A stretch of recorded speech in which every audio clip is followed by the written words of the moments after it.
Informasi pertama di Kompas Petang, Saudara. Pasca ditetapkan sebagai tersangka atas kasus asusila, ex-Kapolres Ngada AKBP Fajar Widya Dharma Lukman akan menjalani pemeriksaan pidana di Polda NTT. Kapolda NTT Irjen Daniel Tahimonang Silitonga mengungkapkan setelah dilakukan penyelesaian kedinasan di Mabes Polri, secara pidana, ex-Kapolres Ngada AKBP Fajar Widya Dharma Lukman Sumaatmaja akan diserahkan ke Polda NTT untuk menindaklanjuti kasus asusilanya. Hasil dari koordinasi saya dengan Mabes Polri, setelah dilakukan penyelesaian secara kedinasan di Mabes Polri, maka secara pidana diserahkan kepada kita Polda NTT untuk menindaklanjuti kasus pidana umumnya. Sementara menyikapi penetapan tersangka mantan Kapolres Ngada AKBP Fajar, Lembaga Perlindungan Anak NTT meminta polisi mendalami adanya dugaan korban lain. Ketua LPA NTT bilang ada kemungkinan jumlah korban bisa bertambah karena ada dugaan banyak korban yang belum teridentifikasi dan tidak berani melapor. Kami juga berpikir bahwa tentu akan ada korban-korban yang lain, namun umumnya orang malu untuk mengungkapkan, takut, cemas, apalagi berhadapan dengan seorang pelaku yang adalah dalam hal ini Kapolres nonaktif.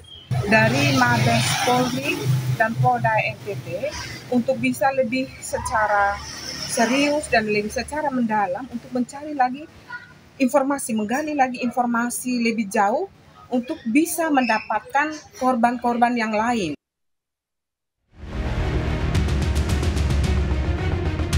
Statusnya adalah sudah menjadi tersangka dan ditahan di Baris Krim Polri. Ex-Kapolres Ngada AKBP Fajar Widya Dharma Lukman ditetapkan jadi tersangka atas kasus asusila. Selain diproses secara pidana, tersangka juga akan menjalani sidang etik. Dari hasil pemeriksaan, AKBP Fajar diduga melakukan pelecehan seksual kepada 3 orang anak di bawah umur dan 1 orang berusia dewasa. Selain bukti-bukti yang diperoleh, 16 orang saksi juga telah diperiksa. Dari penyelidikan, pemeriksaan melalui kode etik dari Watprof, ditemukan fakta bahwa FLS telah melakukan pelecehan seksual dengan anak di bawah umur sebanyak 3 orang dan 1 orang usia dewasa.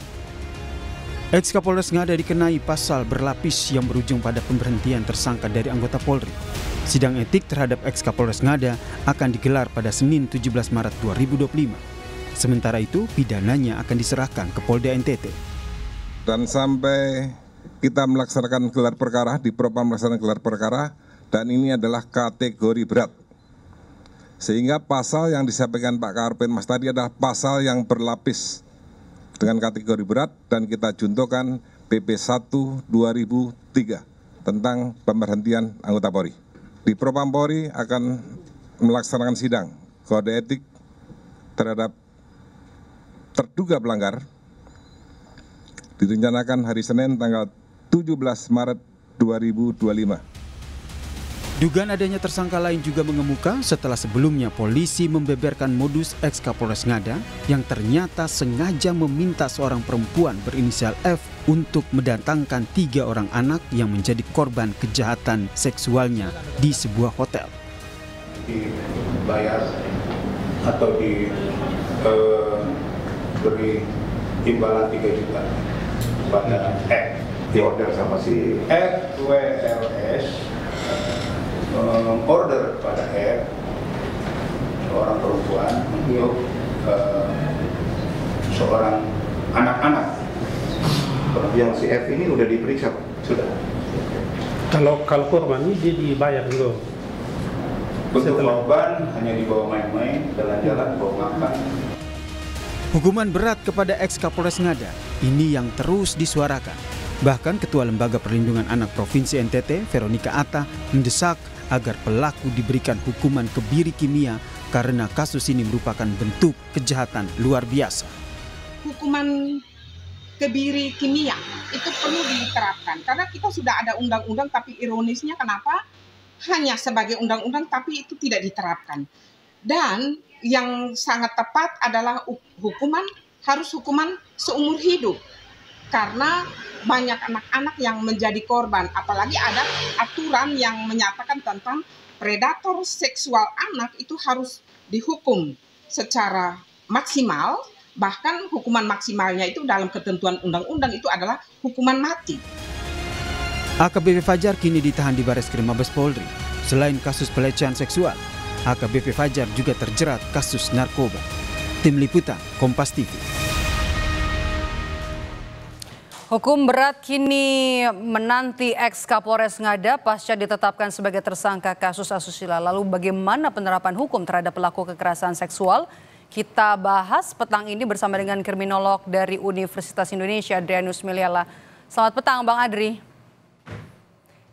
Selamat petang, Mbak. Oke, ini kasus ini kemudian banyak menyita perhatian publik ya, karena yang dilakukan bukan hanya soal kejahatan seksual atau kekerasan seksual, kemudian ada narkoba juga di situ, dan juga menjual konten asusila ke luar negeri. Yang pertama kita bahas soal desakan sanksi berat yang diberikan kepada pelaku kejahatan seksual.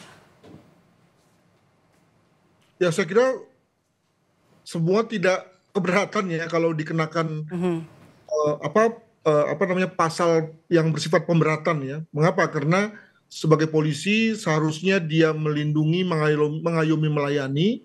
Maka seyogianya pula kemudian ketika dia mengingkari hakikat itu, maka kemudian dia dikenakan hukuman lebih berat daripada kalau hal yang sama dilakukan oleh orang lain. Begitu. Jadi jika itu misalnya berupa hukuman penjara 10 tahun misalnya, maka kalau kemudian dijadikan 15 tahun, 20 tahun itu lebih berat karena penegak hukum ya?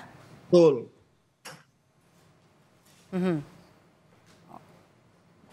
Oke, itu kan kalau dari sisi pidana. Jadi memang Anda setuju ya kalau misalnya harus ada pemberatan. Ada narkoba, kemudian juga undang-undang ITE, dan juga kejahatan seksual. Setuju, cuma masalahnya kan Indonesia tidak mengenal akumulasi. Jadi berbagai tindak pidana tersebut itu maka akan dicari yang terberat ya. Dalam hal ini kelihatannya soal kekerasan seksual sebagai yang paling berat ya, yang kemudian lalu dijadikan sebagai penjerat dari yang bersangkutan. Hal mana kalau kita mengambil contoh dari negara lain dengan budaya hukum yang lain, maka tentu ada akumulasi. Makanya kemudian lalu orang bisa saja dituntut hukuman tahanan misalnya, hukuman penjara yang jauh melebihi daripada usia manusia pada umumnya, misalnya sampai 100 tahun. Itu satu hal yang biasa terdapat di negara-negara yang lain dan bukan terjadi di Indonesia, di mana kita tidak mengenal konteks akumulasi itu. Begitu. Oke, bagaimana dengan jaringan? Apakah Anda melihat ex-Kapolres ini bekerja sendiri atau ada jaringan dalam kasus kejahatan seksual atau ada pihak-pihak lain yang terlibat? Ya mesti ya, karena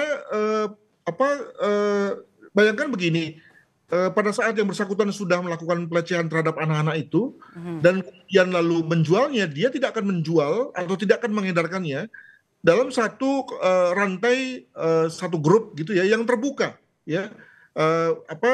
Grup itu pasti tertutup dan dianggap secure. Kenapa? Karena pasti sudah melalui proses screening terkait dengan orang-orang yang menjadi anggotanya. Tentu saja dalam hal ini tidak melalui grup seperti grup WA gitu ya, yang praktis bisa dibobol dan bisa diinfiltrasi orang gitu ya, tapi melalui aplikasi yang lain yang kita kenal sebagai cukup ampuh ya untuk menahan adanya orang yang tiba-tiba menjadi anggota dan kemudian ngintip serta mendengar ya percakapan apa yang kemudian terjadi. Nah, maka dia merasa aman untuk kemudian menjual hal-hal yang menjadi aibnya gitu ya, dengan kata lain perilaku seksualnya. Nah, dilalah kebobolan ya. Nah, maka tentu dalam hal ini pihak penyidik itu tidak boleh berpretensi hanya dialah yang terlibat, hanya dialah yang menjadi pelaku satu-satunya. Jadi Anda percaya ini ada jaringannya ya? Pasti.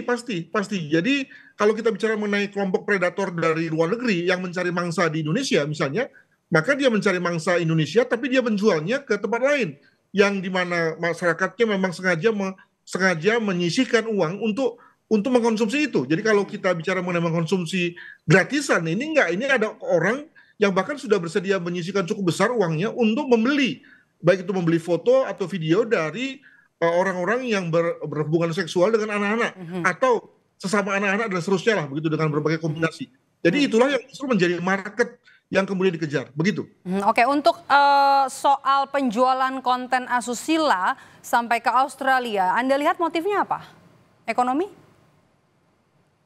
Dua, pertama tentu saja ekonomi ya, tapi kedua juga adalah berhubungan dengan sesamanya. Dengan kata lain, ada satu network dari orang-orang dengan preferensi yang sama, yang lalu memungkinkan untuk kemudian pertama bertukar foto atau video, lalu kemudian juga pada saat yang lain nanti bisa bertukar pasangan, atau bisa juga kemudian mendapatkan pengetahuan-pengetahuan baru ya terkait dengan hubungan seksual atau yang lain. Jadi bayangkan sebagai satu komunitas, memang itulah untungnya orang berkomunitas ya pada umumnya gitu ya, di mana kita bisa mendapatkan banyak teman baru, pengetahuan baru, ataupun mungkin juga pemasukan baru gitu ya dari konteks pertemanan itu. Dan saya kira itu juga yang terjadi pada konteks komunitas ini, begitu.